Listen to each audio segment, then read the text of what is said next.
Taoism. What the heck is it? What is this way that's being suggested by the great philosopher Lao Tzu, who lived some 2,500 years ago, around the time of Buddha? Does he offer us any wisdom? Does he point to anything that parallels that of other worldviews, especially of Christianity? We're going to take a look at Taoism today on Christ Revisited.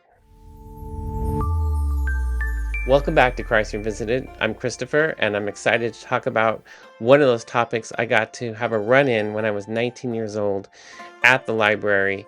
I was already on the way to Taiwan, and of course I had to learn about the religion. And to read the Tao Te Ching for the first time is such a mystery. I left befuddled and curious and wanting more. I imagined that there were wise sages running around Taiwan when I got there. Of course, it was a disappointment to realize that the age of past, the great philosopher Lao Tzu, is not a book that's read commonly by the people. In fact, practically no one read that book. It was Confucius that they read instead. And when I went to the temples looking for Taoist masters, I found the variety of pagan, Taoist, Buddhist, Chinese gods that existed in each of those temples. Where was the Taoism of the past? Well, let's take a look a little bit at what this book is and what Taoism is supposed to be. Dao ke dao, fei chang dao, ming ke ming, fei chang ming. Those are the opening lines of the great book, the Tao Te Ching. The Tao that can be spoken of is not the eternal Tao. The name that can be named is not the eternal name.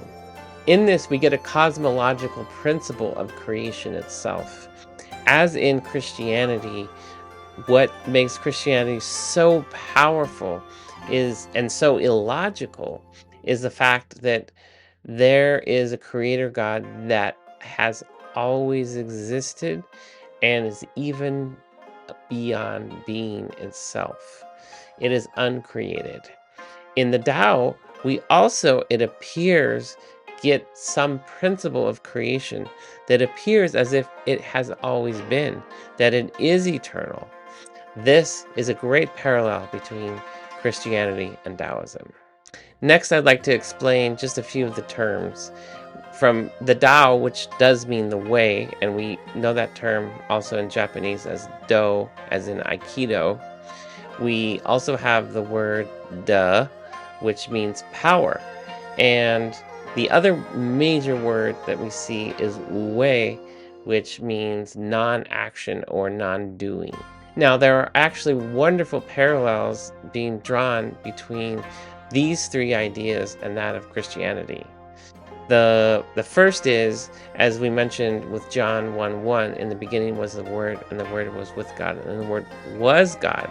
That word is called Logos. The principle, the divine principle of Logos in the Greek philosophy oftentimes gets utilized here. Secondly, the word De, or power, is very parallel to grace, which in the traditional classical theology, grace would be considered something that's uncreated, but acts in the world. Finally, the most important one to explain today is Wu Wei. And Wu Wei, if you've practiced some form of martial arts like Tai Chi, Wu Wei comes as a very important principle, because this is the principle that we know almost when we get into a flow state in our minds, when we're not trying anymore. It's effortless. And when we find the Wu Wei, we're not acting from, as some people might say, an ego expression or an ego intent, but we're fully in our natural expression. So what I wanted to explain today a little bit is the principle of Wu Wei. We see various principles in Christianity, such as humility and such as meekness. The famous expression that the meek shall inherit the earth. The path within Christianity is almost an inverse from the reaching up. It's actually the down. It's the bringing down. And we see this in Lao Tzu in several references that he makes to the feminine principle and the principle of the valley. This comes from chapter 6 of the Tao Te Ching. The valley spirit never dies. It is called the mysterious female. The gate of the mysterious female is called the root of heaven and earth. It flows continuously, seemingly without effort, and in this way is always present. In chapter 15, the sage dwells in stillness like a valley waiting to be filled. In chapter 28, know the male but keep to the female. Become the valley of the world. There's a very explicit expression of humility here. And we see this in Christ's own life, in that he was the one that poured out his life for those he loved. He is the one that was the absolute most meek and most humble. And this practice of humility and meekness, which in the Chinese is the Wu Wei, is profoundly important in the deep spirituality that's available within contemplative Christianity. Additionally, in Christianity, we get this beautiful parallel of the valley and the receptivity of the feminine. When Mary completely submits herself to the will of God with will to be the one that would carry the incarnation of Christ, the Logos. So to conclude, I propose to you that Lao Tzu had a very intuitive insight into the nature of reality, a reality that is at the core source is completely uncreated.